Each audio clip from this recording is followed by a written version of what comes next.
नमस्कार, आप देख रहे हैं आंखें न्यूज 24 और मैं हूं दिव्या। बिहार सरकार के मंत्री सह बंगाल चुनाव प्रभारी मंगल पांडे ने दावा किया कि इस बार पश्चिम बंगाल में ममता बनर्जी चुनाव हार रही हैं, इसलिए बौखलाहट के ममता कई तरह के आरोप भी चुनाव आयोग और भाजपा पर लगा रही हैं। उन्होंने आरोप लगाया कि इससे पहले वो बांग्लादेशी घुसपैठी को बंगाल लाकर वोटिंग करवाते तो जीत हो जाती थी। इस बार चुनाव आयोग ने निष्पक्ष चुनाव करवाने को लेकर कमर कस लिया है तो वो बौखलाहट में आ गई हैं। उन्होंने कहा कि पहले वोटरों को चुनाव देने से रोका जाता था, इस बार ऐसा नहीं होगा।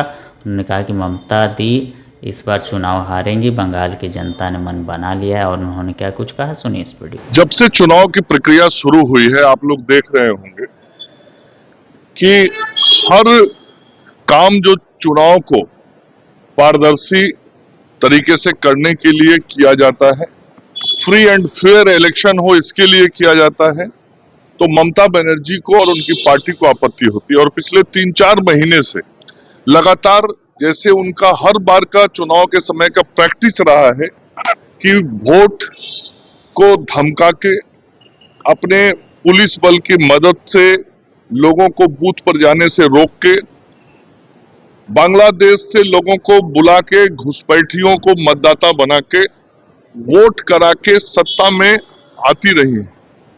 ये जो उनका प्रैक्टिस रहा है इस तरीके से वोट कराने का, इस बार उनका दाल गल नहीं रहा है। और जब उनका दाल नहीं गल रहा है, बंगाल की जनता उनके खिलाफ है, सत्ता बदलना चाहती है बंगाल की जनता, तो अब वो व्यवस्थाओं पर चोट कर रही है।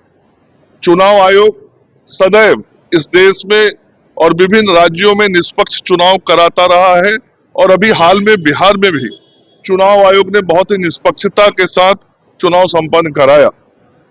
तो चुनाव आयोग पर बिना मतलब का आक्षेप करना ये ममता बनर्जी जी की आदत बन गई और जनता देख रही है कि चुनाव आयोग बहुत ही निष्पक्षता के साथ सब काम कर रहा है।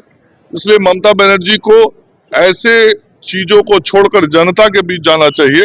जनता ही लोकतंत्र में मालिक होती है, जनता ही वोट देती है, लेकिन जनता पर ही विश्वास उठ गया है ममता बनर्जी का और जनता के वोट पर उनको भरोसा नहीं, उनको मैनिपुलेशन पे भरोसा रहता है, जो मैनिपुलेशन उनका चल नहीं पा रहा है। बीजेपी पर आरोप थे ईरान और भारत में तेल आयात शुरू हुआ था, जो अमेरिका के प्रतिबंध के बाद रुक गया। भारत सरकार के आदरणीय प्रधानमंत्री नरेंद्र मोदी जी पूरे वैश्विक स्थिति पर नजर रखे हुए हैं। भारत के लोगों को किसी प्रकार की कोई कठिनाई नहीं हो, यह आदरणीय प्रधानमंत्री जी की और भारत की सरकार की प्राथमिकता है। और पूरे देश की जनता को देश के आदरणीय प्रधानमंत्री जी ने आश्वस्त किया हुआ है कि देश में न तेल की कमी है, न होगी, न गैस की कमी है, न होगी।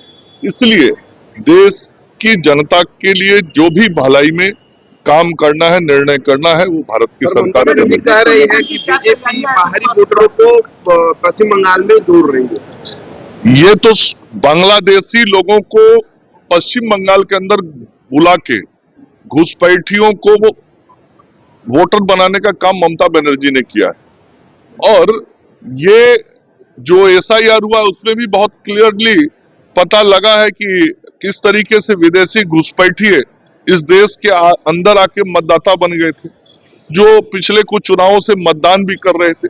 तो क्या भारत के अंदर किसी राज्य में कौन सरकार बनेगी, ये किसी विदेश का आया हुआ व्यक्ति यहाँ का जाली मतदाता बन के तय करेगा क्या? नमस्कार दोस्तों, मैं हूं सुनील पाल, आपका कॉमेडी का लाल, और आंखें न्यूज चैनल के लिए कहना चाहूंगा कि भैया आंखें न्यूज 24 देखते रहिए, 24 आवर्स देखते रहिए और दुनिया की अच्छी और सच्ची खबरों से अवगत होते रहिए। आंखें न्यूज 24 कभी नहीं करेगा आपको बोर। अगर आपने अभी तक हमारे चैनल को सब्सक्राइब नहीं किया है तो हमारे चैनल को जल्द से जल्द सब्सक्राइब करें, लाइक करें, शेयर करें। राजधानी पटना में कई वर्षों से शिक्षा में उत्कृष्ट योगदान दे रहा है Lohia Nagar Mount Carmel High School Kankarbagh Patna, जहां नर्सरी से कक्षा 12वीं तक की होती है पढ़ाई। 10वीं और 12वीं बोर्ड परीक्षा में 100% अंक का रिकॉर्ड। एक ऐसा स्कूल जहां पठन पाठन के साथ साथ बच्चों के संपूर्ण विकास का रखा जाता है ख्याल। खेलकूद, सांस्कृतिक गतिविधि, मैथ ओलंपियाड, साइंस ओलंपियाड और बहुत कुछ। आज ही कराए नामांकन की प्रक्रिया जारी है। संपर्क करें DS/16 Gayatri Mandir road, housing board colony east, Indira Nagar, Kankarbagh Lohia Nagar, Patna. हमारा पिन कोड है 800020। पटना में कई वर्षों से शिक्षा में अहम योगदान दे रहा है Gyansthali high school Alamganj Patna city, जहां 10वीं और 12वीं की बोर्ड परीक्षाओं में 100% अंक प्राप्त कर रहे हैं बच्चे। एक ऐसा स्कूल जहां न केवल होती है पढ़ाई बल्कि साथ ही साथ होती है कल्चरल एक्टिविटी, स्पोर्ट्स एक्टिविटी से जुड़े गेम्स, मैथ ओलंपियाड से लेकर साइंस ओलंपियाड, जहां बच्चों के लिए स्कूल कैंपस अत्याधुनिक सुविधाओं से लैस, छोटे बच्चों के लिए वाहन और ट्रांसपोर्ट की विशेष सुविधा। तो देर किस बात की, आज ही कराएं अपना नामांकन Gyansthali high school Alamganj Patna city में, जहां नामांकन की प्रक्रिया जारी है। संपर्क करें पुलिस चौकी Alamganj main road near Alamganj थाना, पटना, बिहार 800007।